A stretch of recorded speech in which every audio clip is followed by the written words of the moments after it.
성경에 두 번의 맥추절, 두 번의 감사절이 나옵니다. 봄철의 감사를 맥추절, 초실절, 칠칠절 이렇게 하는데 성경의 절기상으로는 이제 오순절인 5월 말 6월 초쯤 해당됩니다. 우리나라는 봄에 보리를 거두고 나면 옛날에 7월쯤 됐어요. 그래도 7월 첫 주를 맥추절로 지켜왔습니다. 한국교회가.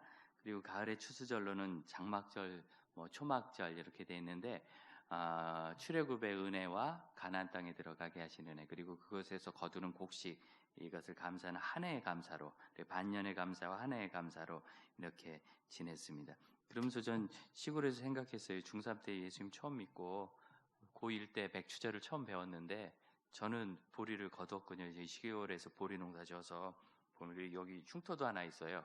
그때 보리 거두다가 낯질하다가 여기 배 가지고 아직도 흉터가 있는데, 그리고 저는 보리 농사를 져서 맥추절을 하는데 도대체 이 성도들은 내가 보니까 보리 농사도 안 짓는데 맥추절을 지키더라.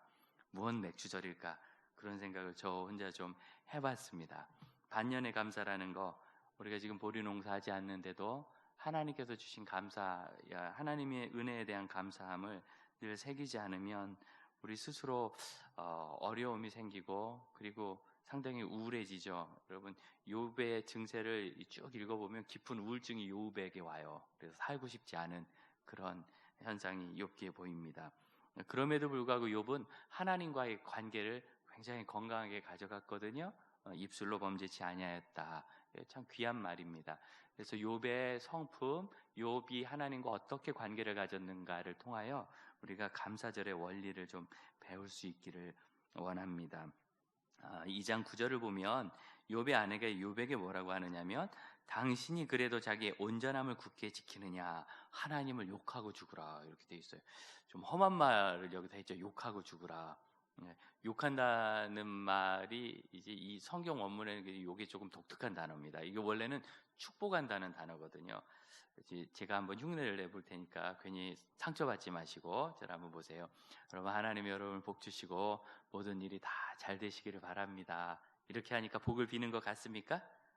여러분 마음이 좀 착한 것 같아요. 일부 시간에 이렇게 쳐다보고 나이가 속나봐라 이런 표정이던데 감사해요.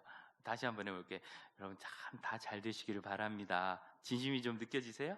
네, 좀 용서하세요. 이건 어떠세요? 잘 되기를 바랍니다. 이건 어때요? 그래서 여기 이 욕하다는 단어가 이 두 번째에 해당하는 거예요. 원래 뜻은 잘 된다는 뜻인데, 복이라는 뜻인데, 그런데 아주 비꼬아가지고 삐딱하게 하는 거죠. 감사는 무슨 감사, 이런 거죠. 여러분 그런 얘기 안 들어보세요? 감사 무슨 감사.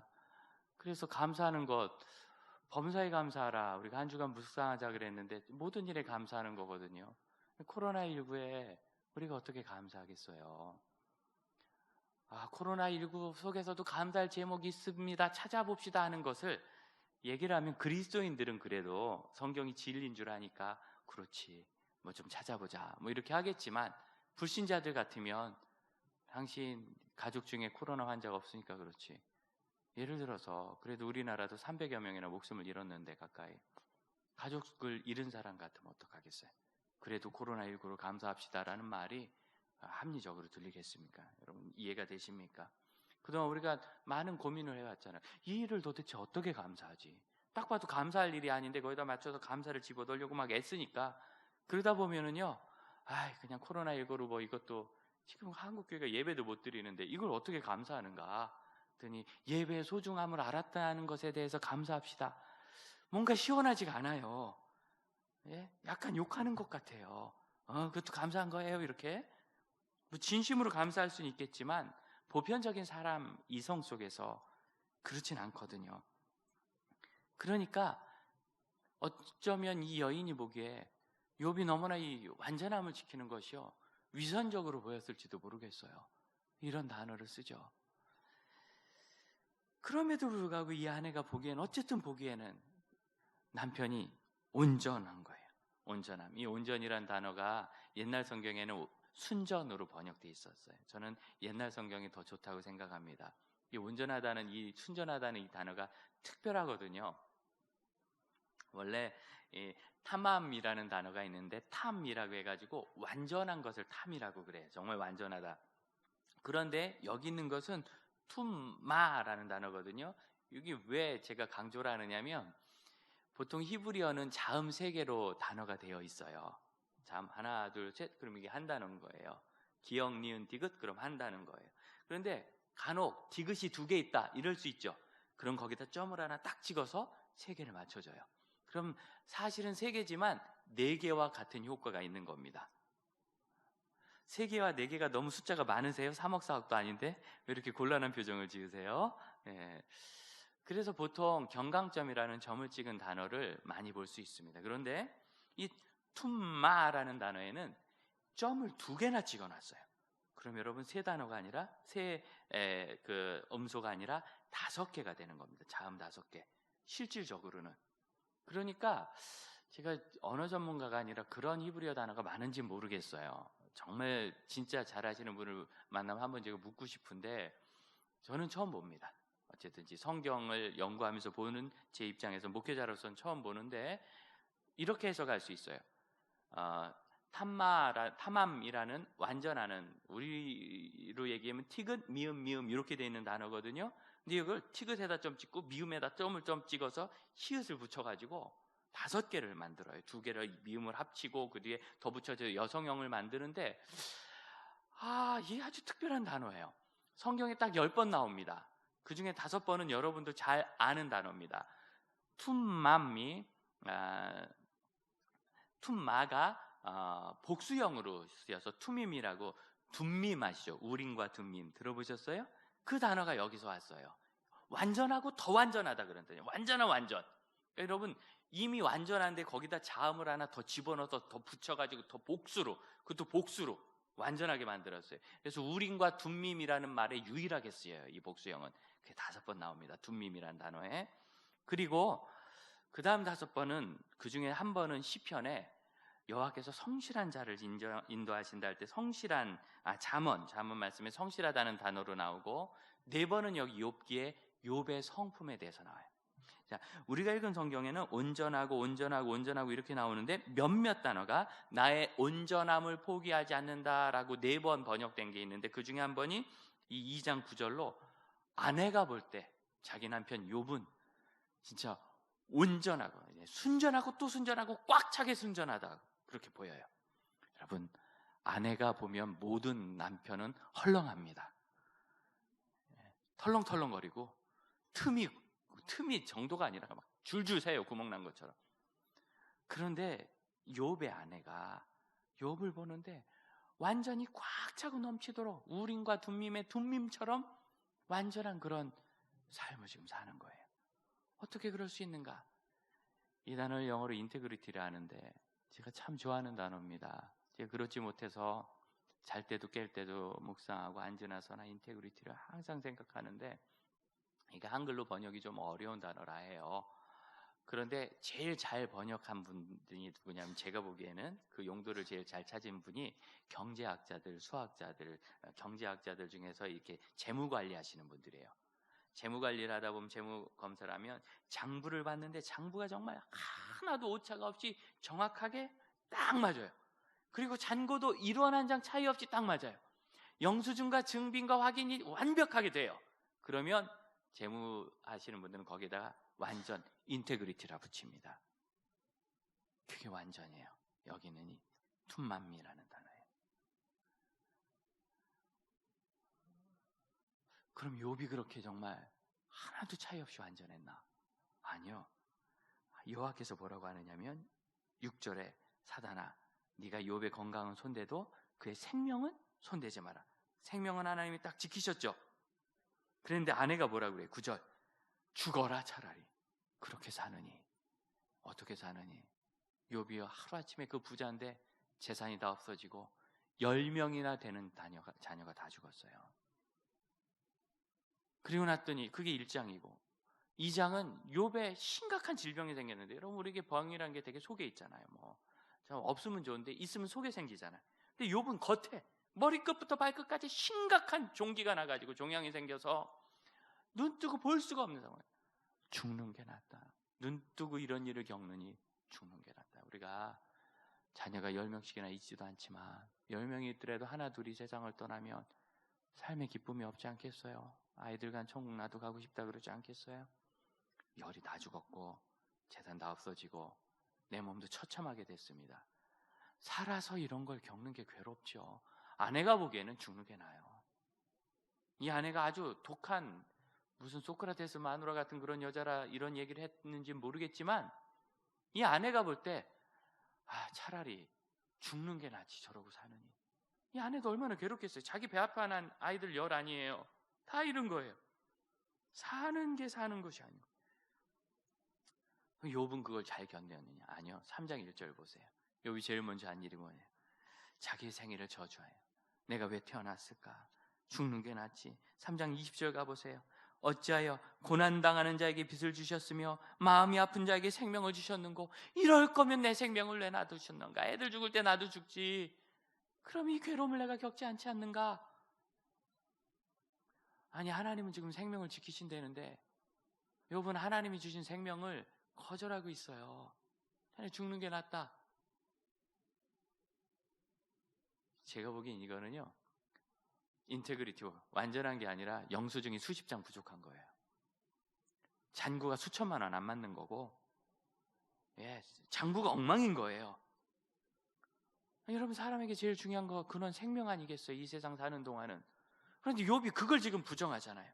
그런데 어떻게 그를 완전하다고 할 수 있을까요? 여기서 우리가 하나님 앞에서 완전히 무엇인지를 배워야 하는 겁니다. 욥기 1장 1절을 보세요. 1장 1절을 보면 욥이라는 사람이 있는데 그는 온전하고 정직하여 하나님을 경외하며 악에서 떠났다. 이 온전이라는 단어에 이제 강세된 것이 2장 9절에 우리가 본 완전이라는 단어인데, 완전. 그가 온전하고 정직하고 요 두 단어가 하나로 묶어 있어요. 그 다음에 하나님을 경외하며 악에서 떠난 자라. 요 두 개가 분사구로 묶여 있는데 요거는 온전하고 정직한 것을 설명하는 말입니다. 다시 말하면 온전하고 정직. 여러분 정직 뭐예요? 있는 대로 말하고 진실하게 말하고. 여러분 그런데 정직을 잘 하셔야지 지혜로워야 돼요. 옆 사람 쳐다보고 왜 그렇게 생겼어? 이렇게 정직하면 안 되는 거예요? 그럼 무식한 거예요. 정직이 아니라 무지한 거고 정직하되 지혜로워야 돼. 그래서 요거는 정직이란 단어가 그런 하네스티한 게 아니라 요게 직선이란 뜻이거든요. 성격이 아주 곧바르다. 구김이 없다. 그래서 요거는 그의 어떤 정직한 바른 말을 하는 삶의 태도가 아니라 그가 가지고 있는 성품을 말해요. 다시 봅니다. 그러면 온전하고 곧바른 아주 바른 진실한 성품은 뭐냐면 하나님을 경외하며 악에서 떠난 거예요. 이게 이 성경의 말입니다. 하나님을 경외하는 게 뭡니까? 나는 하나님이 두려워. 하나님이 두려워서 차마 그렇게는 못해. 이게 경외입니다. 나는 하나님을 너무 사랑해서 차마 그렇게는 못해. 그래서 악에서 떠나는 거예요. 나 하나님을 너무 사랑해서 하나님 기뻐하시지 않는 악한 일을 할 수가 없어. 그래서 악에서 떠나는 거예요. 하나님은 그것을 온전하고 진실하다고 보십니다. 어디에서부터 욥의 이 단정한 성품이 오고 하나님과의 좋은 관계가 오고 그가 감사할 수 없는 상황에서도 하나님 앞에 영광 돌리고 입술로 허물 죄를 짓지 않는 그런 일이 왔는가? 그 하나님을 경외하고 그리고 악을 떠나고자 하는 마음이 있었기 때문이에요. 그리스도인이 이 부분을 잘 보아야 합니다. 이게 하나님께 받아들여진 성품이에요. 그가 비록 마음이 약해서 그럼 이런 고통을 겪으면 누구라도 내가 살아서 뭐하나 우울증에 빠지지 않겠습니까? 욥의 증세는 전형적인 우울한 형태예요. 살고 싶지 않고 이제는 뭐 움직이기도 쉽고 친구들이 하는 얘기도 그냥 다 그러고 또 듣고 싶지 않고 동의도 안 되고 뭐 알긴 알지만 생각하고 싶지도 않은 거예요. 생각하면 할수록 괴롭지 않겠습니까? 그런데 하나님은 그를 툰마 완전하다라고, 순전하다, 인테그리티하다고, 영수증 몇십 장은 빠진 것 같은 인생을. 왜? 그가 하나님을 경외하고 있기 때문입니다.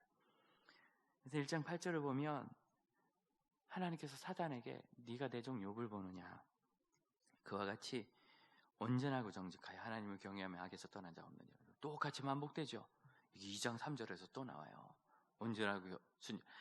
온전하고 정직하며 하나님을 경외하고 악에서 떠난 자다. 여러분 이것이 마치 후렴구처럼 욥기에 서론 부분에서 서두 부분 3번이나 반복됩니다. 무슨 뜻일까요? 여러분, 욥기의 주제는 사람이 온전하고 진실해야 되는데 그것은 하나님을 경외하고 악에서 떠는 것이다 라는 것을 우리에게 전해주는 거예요. 학자들은 욥기를 가지고 그런 얘기하기 좋아해요. 오랫동안 욥기를 가지고 무슨 논쟁을 벌였느냐면 이게 진짜일까 이거예요. 아니 도대체 아무리 하나님이 사단하고 뭔 내기를 해, 그 말도 안 되고, 아니 무슨 또 그렇다고 멀쩡한 사람 괜히 잡아가지고 애들은 무슨 죄야, 사람이 없고 부모 소유에 10명이나 왜 죽어? 어떻게 그런 일이 있을 수 있어? 안 믿는 거예요. 그래서 욥기의 진실성, 이건 그냥 우리에게 교훈을 주려고 꾸며댄 얘기야. 다 사후산할 길이 있다는 거고, 그냥 믿음 잘 지키면 나중에 잘 된다고 이렇게 해서 사람들이 이렇게 좀 격려하려는 그런 성경이야, 이렇게 생각하는 거예요. 근데 여러분, 우리가 요즘 그럴 리 없는 일을 많이 만나죠. 여러분, 예배가 중단될 리가 있었어요? 전쟁통에도 중단하지 않은 예배인데 여러분, 이렇게 사회가 셧다운 될 수가 있었어요? 보이지도 않는 그 생명체 축에도 못 끼는 바이러스, 몸 밖에 나와 있을 때는 그냥 RNA 덩어리에 불과해요. 덩어리도 아니죠. RNA 조각에 불과한 거예요. 보이지도 않아요. 바이러스는 너무 작아서 최근에나 발견됐어요. 전자현미경 아주 발달된 거로. 그런데 그 녀석 때문에 이렇게 의학이 발달한 시기에, 지금 전 세계가 꼼짝을 못하고 있어요. 참, 이런 일이 있을 거라고 누가 상상을 합니까? 있을 수 없을 것 같은 일을 우리가 요즘 겪습니다. 있을 수 없을 것 같은 일이란 말의 근거는 뭘까요? 내 판단에는 그게 아니야.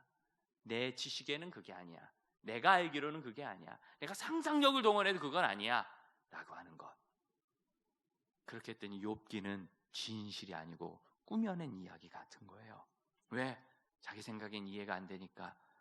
우리는 이러면 평생 하나님을 경외하는 걸 배울 수 없어요. 어떻게 사람이 자녀를 열이나 있고도 저렇게 하나님 앞에 올바른 태도를 가져? 뭐 불평도 안 해? 여러분, 이렇게 생각한다면, 그런 사람은 있을 수 없어라고 생각하면 우린 평생 예수님을 닮을 수가 없어요. 지 애초에 포기하고 사니까. 성경은 계속 우리에게 뭐 하느냐? 하나님을 경외하고 악에서 떠나라. 그것이 하나님 앞에 온전한 삶이고, 악한 일을 서스럼 없이, 남들도 하니까 어쩔 수 없는 상황이어서.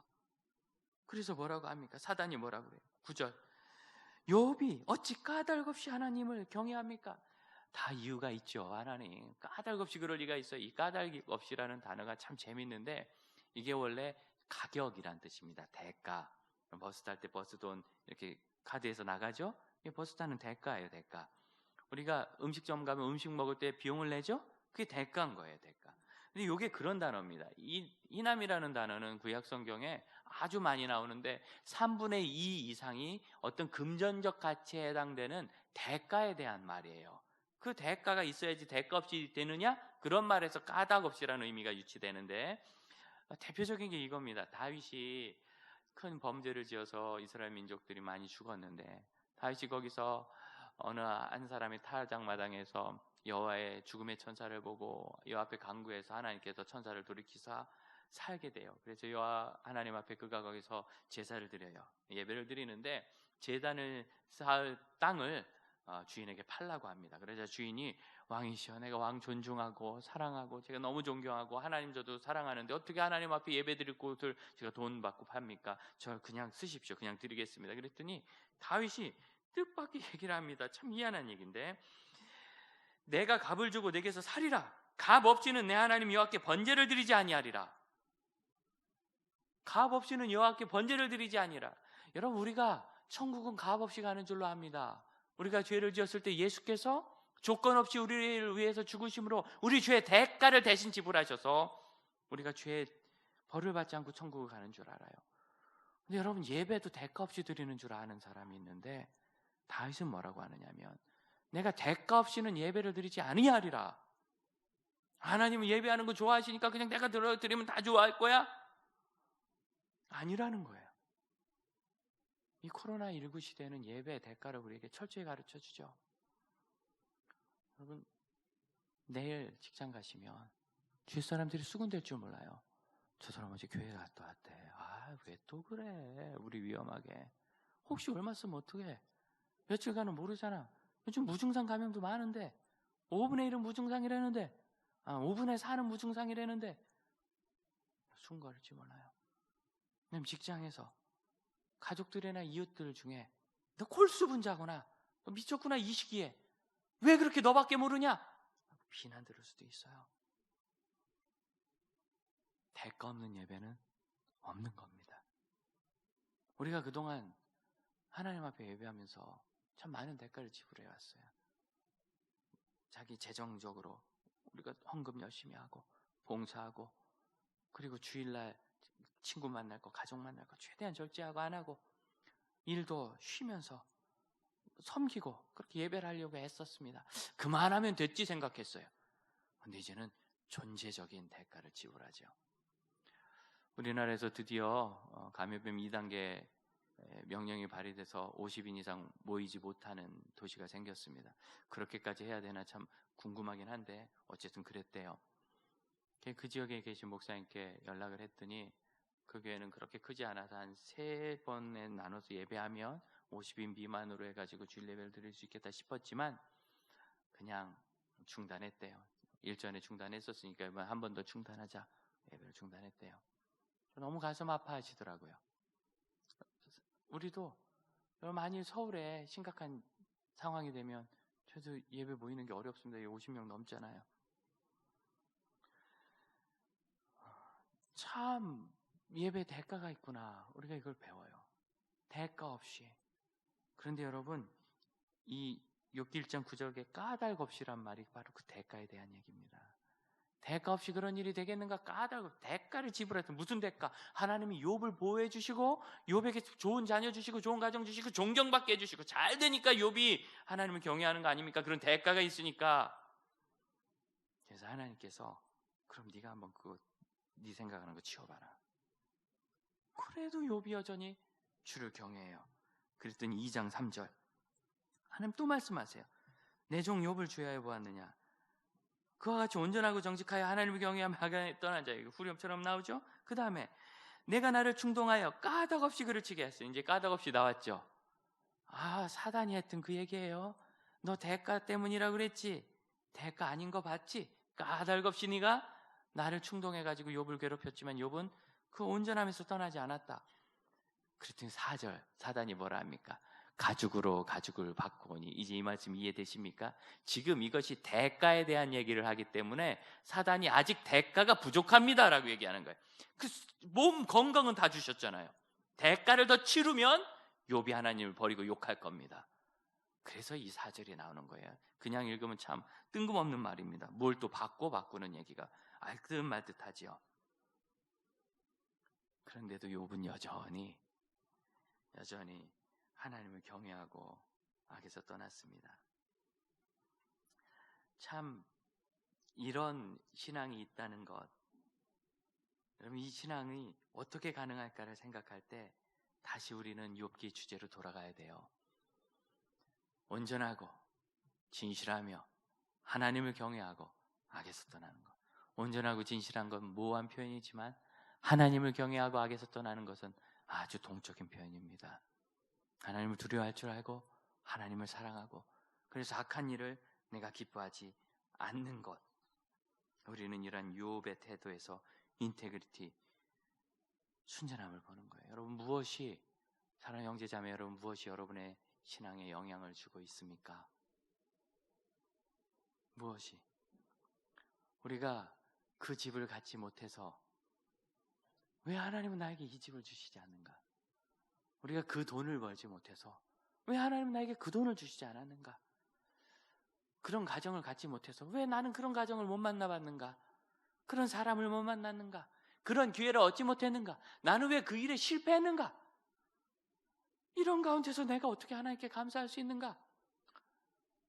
6개월의 감사해요. 목사님, 전 지금 10달째 실직 상태예요. 지난 10달 동안 저는 국가에서 40만 원 재난지원금 준 거 말고는 저는 가져본 게 없어요. 저는 보리도 못 거뒀어요. 제가 뭘 감사하면 되죠? 라고 얘기할 때, 여러분 욥의 바른 성품은 그의 처한 환경에서 온 것이 아니라 하나님으로부터 온 것이 드러난 거예요. 그가 누리던 많은 재물, 그에게 있었던 안락한 가정, 그에게 있었던 건강한 몸과 존경받는 일이 다 사라지니까, 그럼 그것이 욥의 감사와 신앙의 근본이었으면 욥의 신앙이 사라지겠죠. 근데 그게 아니었던 거예요. 욥의 신앙은 하나님으로부터 오고 있었어요. 하나님은 사라지지 않아요. 하나님은 동일하세요. 하나님이 영원하세요. 그래서 우리는 오늘 반년의 감사를 하나님께 드리는 겁니다. 하나님이 해주신 일을 넘어서 하나님 때문에 감사한 거예요. 하나님이 감사합니다.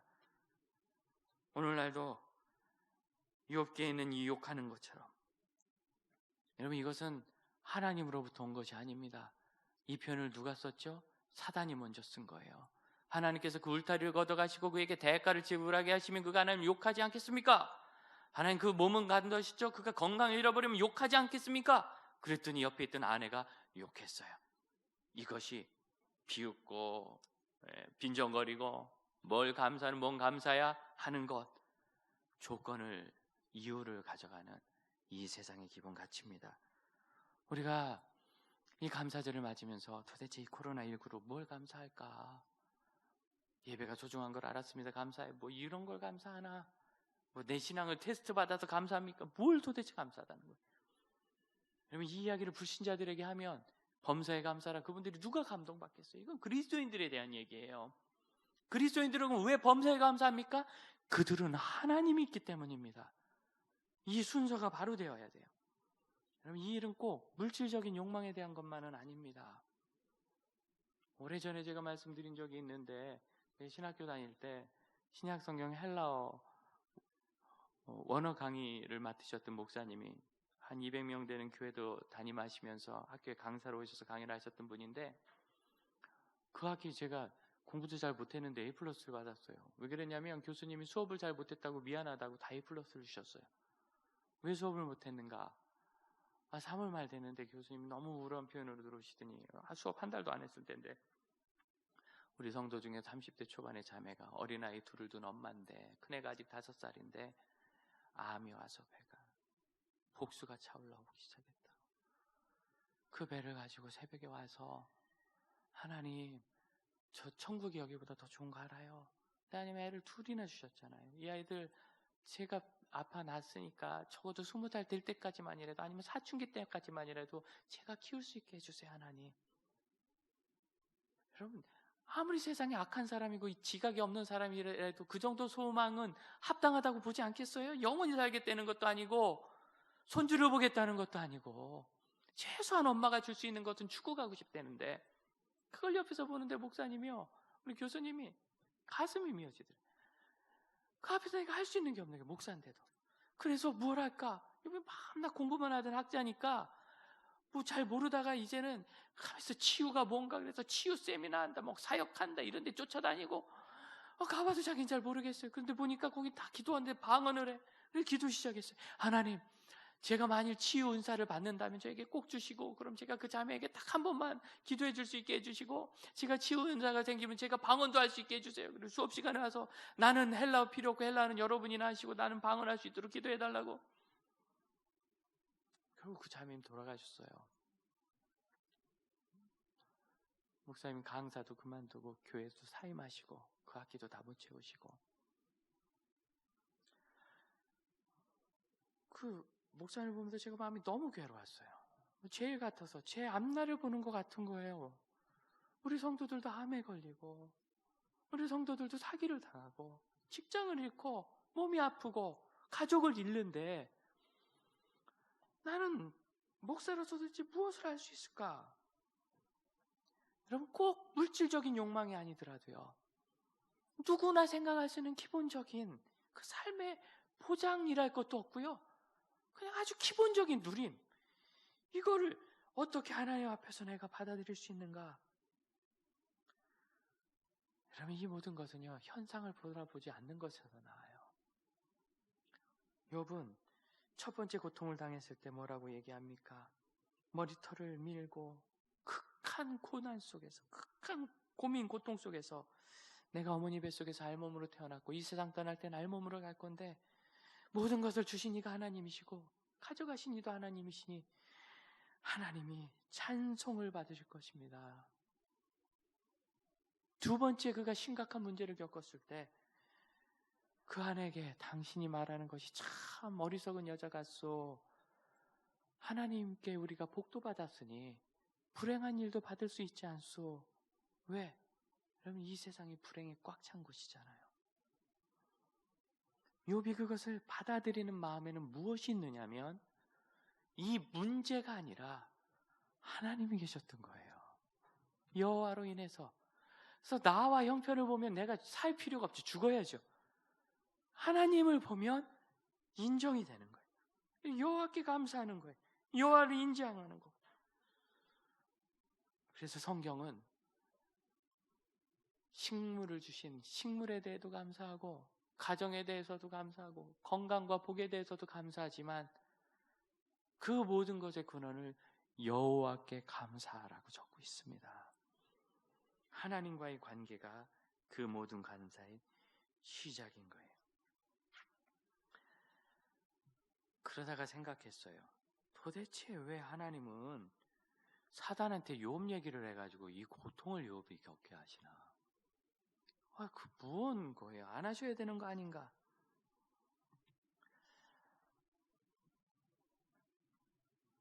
사단에게 하나님 물으십니다. 내가 어디서 오느냐? 그랬더니 사단이 땅을 두루 돌아다니면서 여기저기서 옵니다. 이 사탄이 땅을 두루 돌아다녔다는 것이 무엇인가? 순교자 주기철 목사님은 그 옛날에 정말 컴퓨터도 없고 책도 만만치 않을 때 성경 전체를 통해서 마귀에 대해서 설교를 해주신 적이 있어요. 제가 그 말씀이 너무 은혜가 돼서 설교문을 가져왔습니다. 마귀의 기원에 대해서는 자세한 기록이 없습니다. 성경은 우리들의 호기심을 만족하게 하려고 기록한 것은 아닙니다. 여러분 이해되십니까? 왜 그런 일이 있지? 이거 설명하려고 성경이 있는 게 아니라는 거예요. 저는 이 말씀에 너무 은혜를 받았어요. 우리는 왜를 끝없이 물어봐요. 왜 그런 일이 있고 왜 그 일을 겪고 왜 나는 그런 사람이고.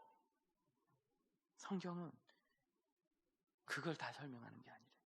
다만 우리는 성경 몇 곳에 나타난 사실들을 종합함으로 마귀의 기원이 타락한 자라는 희미한 암시를 받을 뿐입니다. 너무 제가 설교자로서 은혜를 받았습니다. 분명히 뭐 안다고도 얘기 안 하고요. 희미하게 좀 이런 건가 보다 하고 예측할 수 있는 희미한 추측을 할 수 있다고. 이 영적 존재의 타락을 생각하면 본래 하나님께서 큰 권세를 주셔서 이 우주의 일부분을 맡아서 다스리는 영적 존재인데 그 마음이 교만하게 되어 하나님을 대적함으로 하늘에서 추방당하여 공중과 지상에 머물며 하나님을 반대하는 입장에서 끊임없이 활동하는 존재입니다 라고 성경에서 유추합니다. 그 성경에 한 4곳 정도 신구약에 나옵니다. 유추예요. 명확하진 않고. 이사야서에는 너 고귀하고 아름답고 높은 존재 그룹아 내가 어찌 타락하여. 그룹아시죠? 그룹 천사.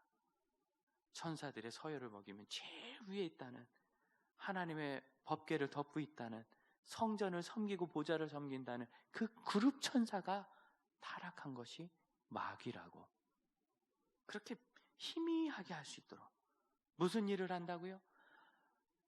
영계 하나님의 세계에서 살지 못하고 그가 추방당하여 공중과 지상에 머물면서 하나님을 반대하는 입장을 언제?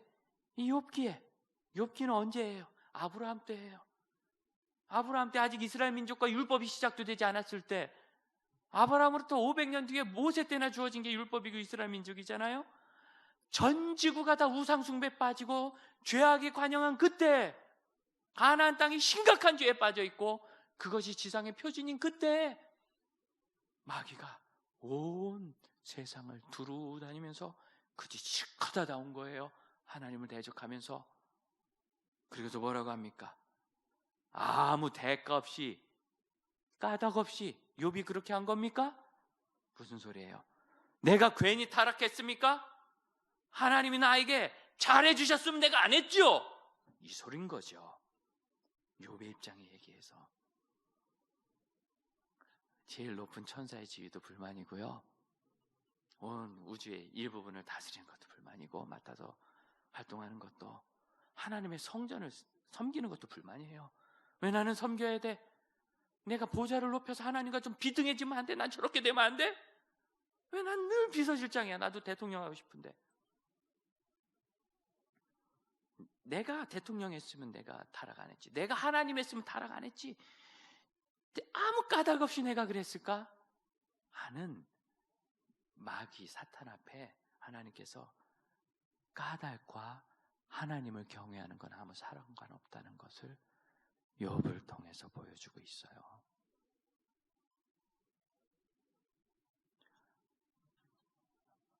우리를 통해서 하나님께서 건강한 것과 하나님 사랑하고 예배하는 것은 아무 상관없다는 것을 이 세상에 보여주십니다. 부하고 자녀들이 잘 되는 것과 믿음 좋아지는 것은 아무 상관없다는 것을 이 세상에 보여주십니다. 기도만 하면 떨컥떨컥 응답되는 것과 믿음이 깊어지는 것은 별 상관없다는 것을 이 세상에게 보여주십니다.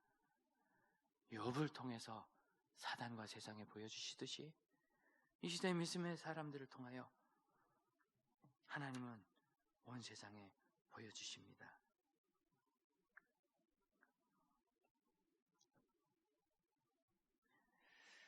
하나님께서 욥을 내 종 욥을 주의 깊게 봤느냐라고 물으세요.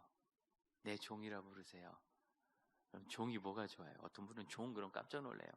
왜냐하면 로마서에 너희가 두려워하는 종의 영을 받지 않고 아들의 영을 받았으니 이제 하나님 종이 아니라 아들이다 이렇게 얘기하는데, 그게 종이란 단어가 그런 뜻이 아니고 거기서는 율법의 종, 율법의 종을 말하는 거예요. 그래서 우리는 다 그리스도의 종이라, 그리스도의 일꾼이라 이렇게 말씀하신 것이 나쁘지 않습니다. 그럼 종이 되어도 나쁘지 않은 것은 하나님의 종이기 때문이에요. 하나님이 붙어 있기 때문에, 그 앞에 하나님이란 단어가 붙어 있어서 내가 하나님께 속해 있기 때문이에요. 그래서 그래도 나쁘지 않은 겁니다. 우리는 이러한 인테그리티를 가지고 이 세상에 창조되었어요. 주기철 목사님의 설교를 통하면 우리는 모두 하나님의 형상을 닮아 온전하게 창조되었습니다. 그러니 예수 그리스도의 보혈로 인하여 구원받은 우리가 예수 그리스도를 닮아 온전한 형상을 이루고 온전을 회복하는 것이 마땅한 일입니다. 이 욥의 온전함은 우리에게 이미 그리스도의 은혜 가운데서 성취된 거예요. 그러므로 여러분, 두려워하지 마세요. 욥의 연약함을 다시 보십시오.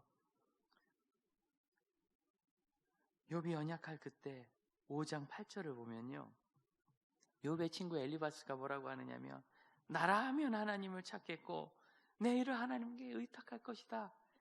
우리가 고통당할 때마다 이런 거 찾고 이런 이유를 옆 사람에게 가르쳐 주죠. 17절 보세요. 볼지어다 하나님께 징계받는 자에게는 복이 있나니 그런즉 너는 전능자의 징계를 없인 여기지 말라. 하나님은 아프게 하시다가 싸매시며 상하게 하시다가 그의 손으로 고치시느니라. 늘 하는 얘기. 이렇게 몰라서가 아니라 이게 전혀 위로가 안 되는 거예요. 너무 힘드니까. 그 이야기를 욥이 다 듣고 6장 2절에 내 괴로움을 다 잴 수도 없는데 여러분이 아직 잘 모르는 거라. 6장 8절 나의 간구를 누가 들어줄 것이며 나의 소원을 하나님이 허락하시리라. 안 하신다는 거예요. 그만큼 그는 우울하고 힘듭니다. 그 완전한 행동을 하고 완전한 신앙 가운데 거해서 그가 완전하고 진실한 자가 된 게 아니고, 욥도 우리랑 똑같이 연약해요. 그럼 아픔은 왜 나에게 이런 일이 있을까? 누가 얘기하지 않겠어요? 그게 뭐 꼭 이유를 알아야 된다는 소리겠습니까? 힘드니까 하는 거죠. 누가 불행을 만나면 내가 어쩌다 이런 어려움을 겪었을까 하고 탄식하고 우울해하지 않겠어요? 그럼 그것이 우리의 온전함을 손상시키지 않는다는 것을 욥을 통하여 믿으시기 바랍니다. 중요한 것은 우리가 여전히 하나님의 사람이라는 거예요. 하나님의 사람. 우리는 하나님께서 우리에게 계신다는 것을 기억하기에 감사할 수 있어요. 함께 기도할까요? 우리의 감사가 감사의 조건을 찾는 것이 아니기를 원합니다. 욥기는 계속 인과론을 말해요. 네가 죄를 지었으니 이런 일이 생겼지. 근데 욥은 아니다, 나는 그렇지 않았다. 나도 내게 왜 이런 일이 있었는지 모르겠고 참 살고 싶지가 않다. 연약해요. 그럼에도 불구하고 욥은 그것이 하나님과 나의 관계를 가로막지 않는다는 것을 알고 있었어요. 우리가 겸손하고 하나님을 경외하는 사람이기를 원합니다. 우리 함께 합심하여 기도합시다. 기도하겠습니다.